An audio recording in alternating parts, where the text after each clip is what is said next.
Dito na kami sa first step. Galing baba. Ay, yan, pababa na kami. Nasa kalahatian na kami. Pababa na.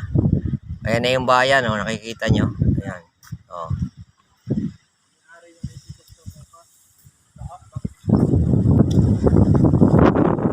Doon yung Muli. Yan, babang yan. Yung dulo, doon yung Sabang, Sinandigan. Yan, doon yun sa dulo na yun.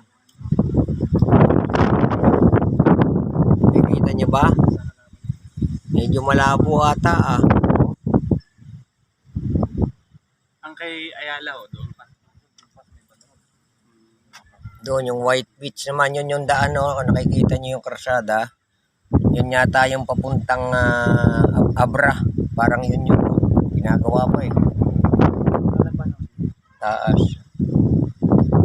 Yan na naman yung malabong bundok na nakikita nyo. Batangas area na yan. Nandyan yung Ilihan, Lubo, Dilapas, dyan yun. Yung dulo ng bundok, yun ang San Juan, Batangas. May daan na rin dyan. From San Juan, iikot ng Batangas City, dyan ang daan. Pero rough road pa. Hindi pa yata passable sa mga ibang sasakyan na Yan. Okay? Kami pababa na. Galing kami sa windmill dito sa may Puerto Galera Oriental, Mindoro. Ayan. Makikita nyo isang video ko dyan, windmill naman. Okay?